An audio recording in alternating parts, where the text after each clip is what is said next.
In 1242, a Russian prince let his enemies charge across a frozen lake. He wasn't lucky. He had calculated their overconfidence. The cognitive trap of Lake Peipus is one of the cleanest examples of asymmetric thinking in military history. The battle is also one of the most mythologized. A 1938 propaganda film, 2 centuries of Russian nationalism and Cold War politics turned a small medieval skirmish into a national epic. The actual cognitive insight survives the legend. What Alexander Nevsky did at Lake Peipus is what every modern military planner is still trying to teach. The terrain you choose to fight on is more important than the army you bring. The classic Russian historical voice on Nevsky is Vasily Klyuchevsky, late 19th century Course of Russian history. Klyuchevsky framed Nevsky as the strategic mind who understood that the West's heavy cavalry depended on conditions Russia could deny them. The modern academic voice is Donald Ostrowski. His 2006 paper in the journal Russian History, Alexander Nevsky's Battle on the Ice, The Creation of a Legend, strips the myth back to the documentary record. Between these two scholars, you get the picture in stereo. Klyuchevsky tells you what the battle meant to Russian identity. Ostrowski tells you what is actually documented in the chronicles. Both agree on the cognitive core.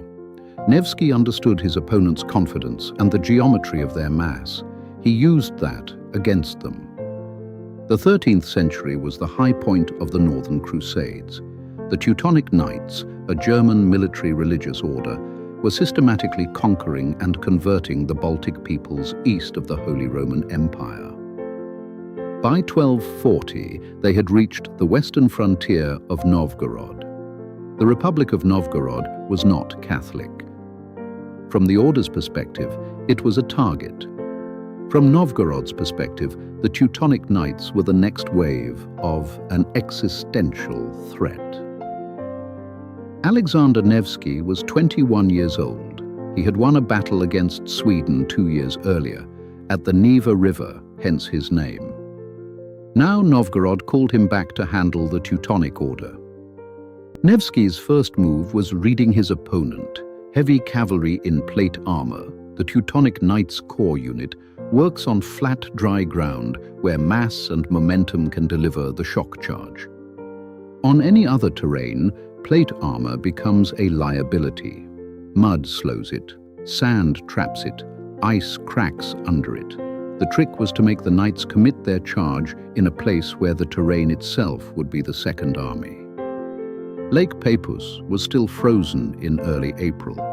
The thickness of the ice varied across the lake's surface. Nevsky knew this. The local Russian troops grew up on these waters.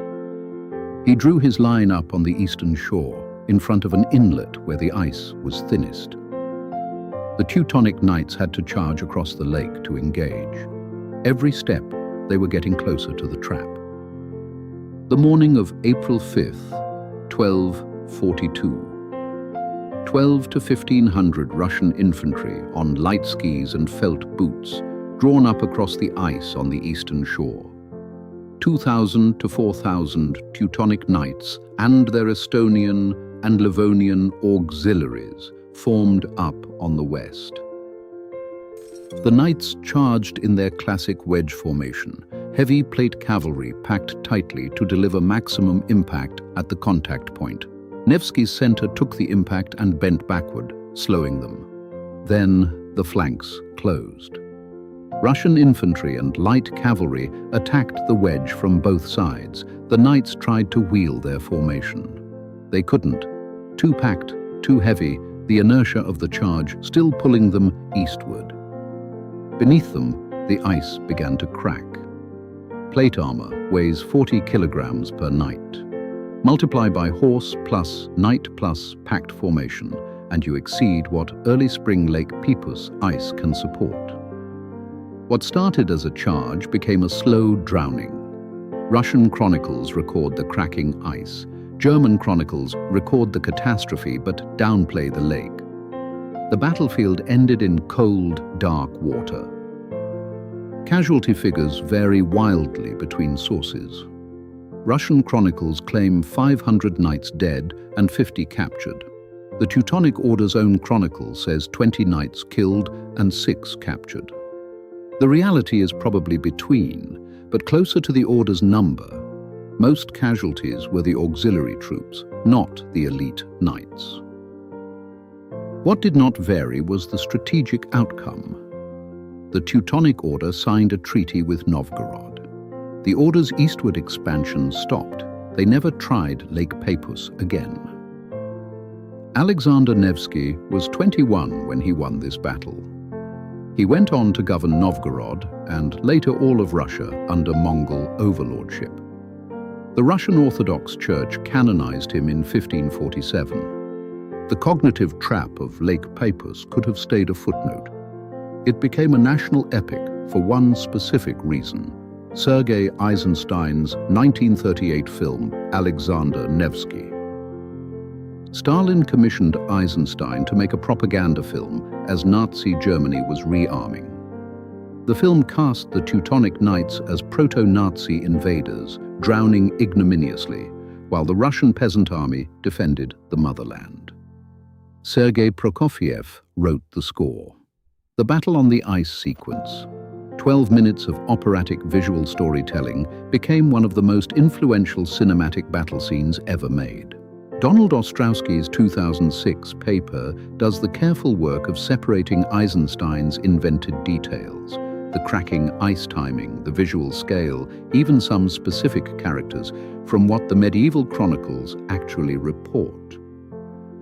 Ostrowski's conclusion is that the cognitive insight survives even after the cinematic embroidery is removed.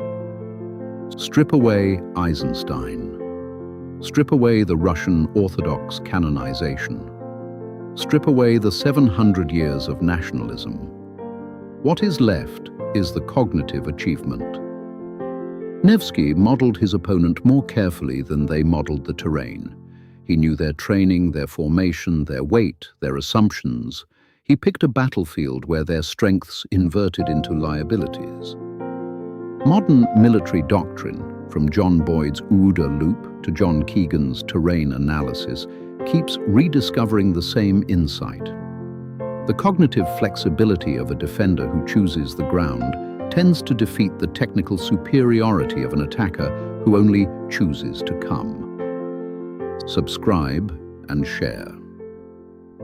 The cognitive trap that worked at Lake Peipus is the same one that explains a lot of military history that came after. Hannibal at Cannae, Alexander Nevsky's frozen lake, every defender who picked their ground deliberately. Follow the research. The terrain you choose to fight on is more important than the army you bring. 800 years of military thinking, and that one is still the rule.